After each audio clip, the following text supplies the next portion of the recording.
आपको लोग बुलाने का, बहुत ज्यादा आपको इंसिस्ट करने का सबसे बड़ी वजह जो है वहां साहब वो ये है कि आप गरीबी से ऊपर आए, ये लोअर मिडिल क्लास उससे भी नीचे के तबके के लोग हैं, तो आप उस दर्द को समझते हैं, आप उस दर्द को जानते हैं और जो हिम्मत आप कर सकते हैं वहां साहब वो हिम्मत कोई दूसरा राजनीतिक व्यक्ति नहीं कर सकता। ये मैं इतने लोगों के बीच में बोल रहा हूँ, बहुत सारी उम्मीदें हैं हमारे साथ, शहर पूरा आपके साथ में है, हम आपके साथ में है। टेक इनिशिएटिव, हम पूरे मनपा मुख्यालय का घेराव करेंगे।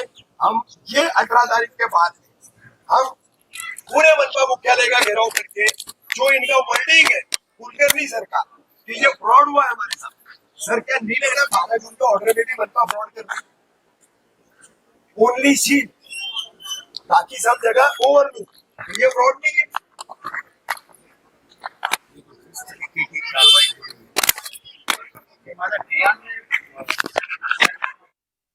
हुए इलाके में ही सिर्फ कार्रवाई हुई है।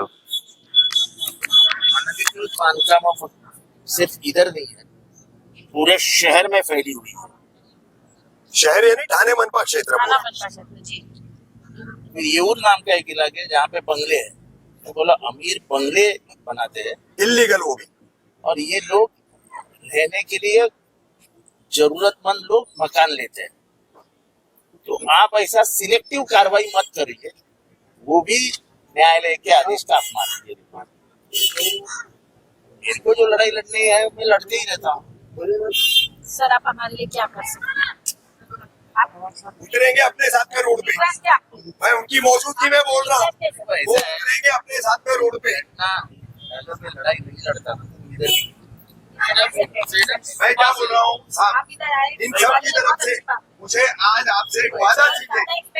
मैं क्या बोल रहा हूँ साहब, सुनिए मेरी बात, अब एक मिनट साहब, मेरे को सिर्फ एक वादा चाहिए, बहुत ज्यादा यहाँ चर्चा नहीं करेंगे आप लोग, कोई लंबी अपन चर्चा नहीं करेंगे। आपको बुलाने का मकसद लोगों का एक ही है, आप लोगों के साथ चाहिए।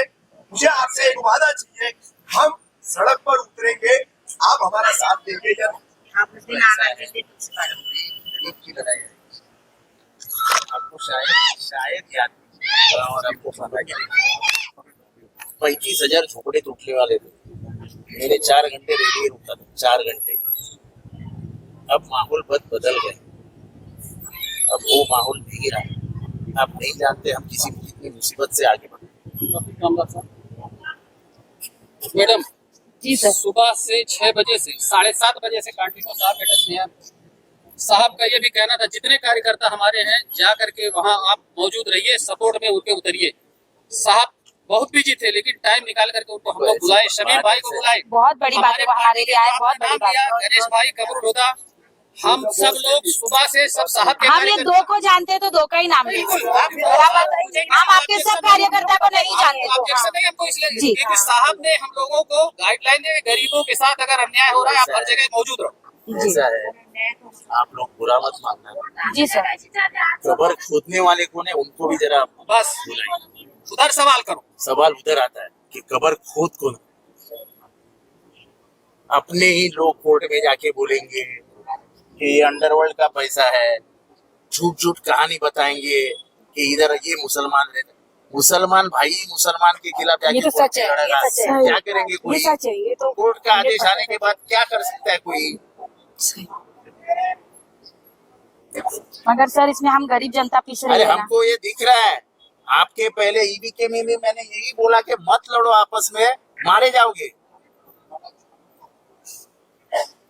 सर मैं आपके माध्यम से एक बात बोलना चाहता हूँ, यहाँ पे सुबह से सब अपोजिशन वाले पार्टी वाले आके जो बाइट दे रहे थे उसमें सबसे ज्यादा टारगेट हो रहा है जितेंद्र आवाड साहब का, जबकि दोस्ती का एरिया अपना भोलेनाथ नगर, मैं यहाँ का स्थानिक हूँ, मैं आज बोलता हूँ कि यहाँ का जो एरिया है दोस्ती का और अपना ये साहब के अंडर नहीं है। फिर भी साहब एक ऐसे नेता है जो दोस्ती में भी 2 बार आके गए कार्रवाई के वक्त और आज भी आए यहाँ पे आए। आप जैसे वो छोड़ो, ये रोड है ना, रोड ये रोड जो खड़े ना आप, ये मेरा एरिया नहीं है ना। हाँ। ये रोड मैंने बनाया, साहब ने बनाया, अगला 10 लाख का निधि लेकर के मैं भोलेनाथ जो शमशान का रास्ता है वो बनाने जा रहा हूँ। साहब का एरिया नहीं लेकिन साहब ने मुझे बजट दिया। और जो लोग बोल रहे थे कि पूरा ये शुरू से यानी वो सनराइज टावर है ना, वहां से लेके आखिरी तक रास्ता सीमेंट का शौचालय बना तक साफ है। करके ये बात नहीं है, बात ये है कि ये लड़ाई कोर्ट में होनी चाहिए और जो राज्य करता है मैं ज्यादा नहीं बोल सकता। आपसे एक्सपेक्ट करेंगे ना सर सॉल्यूशन के लिए, सॉल्यूशन के लिए इनसे एक्सपेक्टेशन रखेंगे ना सर हम के लोग। ऊपर देखो, ऐसा है, देखिए देखो, मैं जो बार बार सुबह से बोल रहा हूँ वही बात साहब बोल रहे बस आप हमारा साथ सरकार- दीजिए। सरकार जो है वो नारंगी है और उसकी नीति दो रंगी है। बस हाँ दोहरी राजनीति करके इसे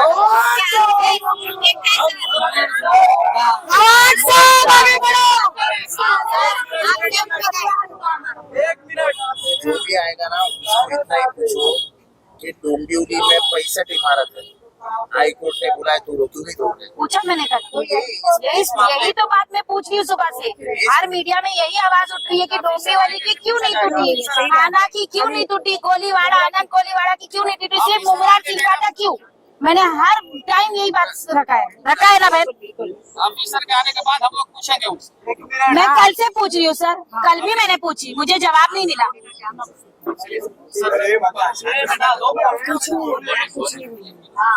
कुछ नहीं, क्या हुआ? क्या कुछ मसला हल नहीं हुआ है?